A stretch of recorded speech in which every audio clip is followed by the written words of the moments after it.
Oke, selamat datang kembali di penelusuran mendalam kita. Kali ini kita akan coba bongkar satu konflik yang unik banget ya, Perang Padri di Minangkabau. Itu kan periode 1803 sampai 1838. Nah, dari materi yang Anda bagikan nih, kelihatan ada transformasi yang gimana ya, cukup dramatis dari perang saudara, masalah ideologi, adat gitu. Kok bisa jadi perang melawan Belanda, melawan kolonial? Jadi misi kita hari ini yaitu menelusuri gimana sih perubahan ini bisa terjadi, terus apa dampaknya yang mungkin Anda nggak duga sebelumnya. Mari kita mulai aja ya. Tentu. Penting banget memang lihat titik awalnya dulu. Jauh sebelum perang, ya, masyarakat Minangkabau itu udah hidup dengan katakanlah dua kutub. Adat, hukum matrilineal mereka yang kuat itu, sama syara, hukum Islam. Nah, terus muncul gerakan Padri. Ini inspirasinya dari pemurnian Islam di Timur Tengah. Mereka nggak cuma menentang praktek adat kayak sabung ayam, candu, gitu-gitu, yang dianggap nggak Islami ya. Tapi lebih jauh lagi, gerakan ini kayak nggoyang fondasi sosial yang udah ada.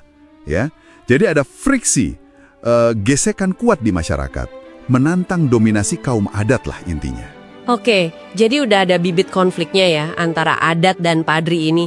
Makin panas sekitar tahun 1803. Tapi apa ya pemicunya?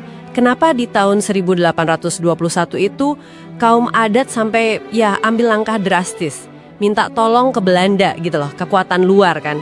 Kok bisa? Nah, itu dia. Itu momen krusial memang.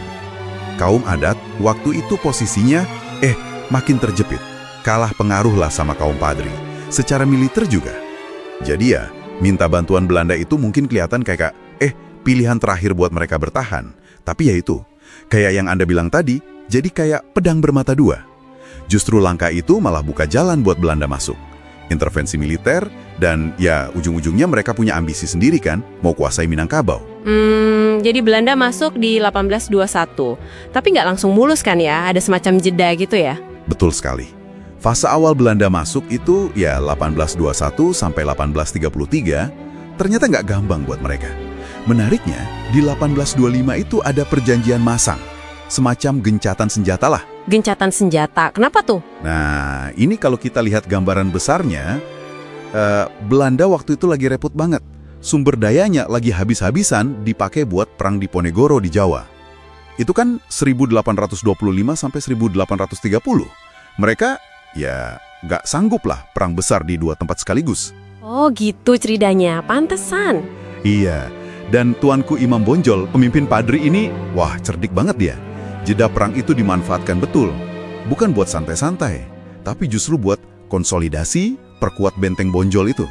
Wah, jadi ada koneksi langsung ya, perang di Jawa bikin ada jeda di Sumatera. Menarik. Oke, terus setelah perang Diponegoro selesai nih, Belanda kan pasti fokus lagi ke Minangkabau dong. Apa yang terjadi? Nah, disinilah titik baliknya. Yang paling fundamental menurut saya, sekitar tahun 1833, setelah bertahun-tahun mereka saling perang, kaum adat sama kaum Padri ini malah rekonsiliasi, bersatu gitu. Loh kok bisa setelah musuhan lama gitu? Pemicunya ya kesadaran pahit. Mereka akhirnya sadar Belanda itu bukan teman, bukan sekutu buat kaum adat. Belanda itu ya penjajah, mau menguasai semua. Mau adat, mau Padri, sama aja buat Belanda. Jadi musuh bersama ini yang akhirnya menyatukan mereka ya? Persis. Dan dari situ lahir filosofi yang kita kenal sampai sekarang. Adat Basandi Syaro, Syarak Basandi Kitabuloh. ABSBK itu. Ini mengubah total perangnya, bukan lagi perang saudara, tapi jadi perjuangan rakyat Minangkabau bareng-bareng lawan Belanda. Luar biasa sih itu. Gimana ancaman dari luar bisa bikin sintesis ideologi baru gitu ya. Terus gimana perlawanan bersatu ini? Kuat dong ya? Iya, mereka pakai taktik gerilya, manfaatin medan yang sulit kan. Terus benteng Bonjol juga jadi pusat pertahanan kuat. Perlawanannya sengit banget, tapi ya Belanda akhirnya kerahkan kekuatan penuh. Ada Mayor Jenderal Cokocius itu. Dia pakai strategi benteng Stelsel. Benteng Stelsel? Itu apa lagi? Itu strategi Belanda bangun benteng-benteng kecil banyak gitu, buat ngepung terus isolasi pusat pertahanan Padri. Jadi Bonjol itu dikepung rapat. Lama banget pengepungannya, brutal juga. Akhirnya jatuh juga benteng Bonjol Agustus 1837. Terus Tuanku Imam Bonjol sendiri gimana nasibnya? Itu yang tragis. Beberapa bulan setelah Bonjol jatuh, Oktober 1837, beliau ditangkap. Sumber-sumber bilang sih ditangkapnya pakai siasat licik gitu. Diajak berunding tapi malah ditangkap.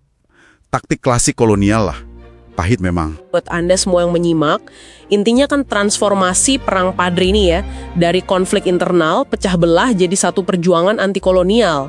Meskipun ya akhirnya kalah secara militer. Bonjol jatuh, Imam Bonjol ditangkap, terus 1838 Minangkabau dikuasai penuh Belanda. Tapi ada warisan penting nih.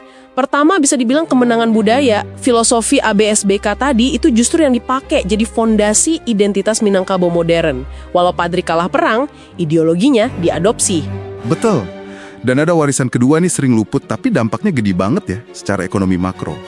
Biaya perang Padri ini ditambah perang Diponegoro itu kan gede banget ya. Kas negara Belanda sampai kosong katanya. Oh iya, Mereka mikir keras kan, gimana cara nutupin defisit anggaran segede itu. Ternyata, salah satu alasan utama kenapa Belanda menerapkan kultur stelsel, tanam paksa itu loh, di Jawa tahun 1830-an, ya karena ini, untuk ngisi lagi kas negara yang terkuras habis gara-gara dua perang besar ini.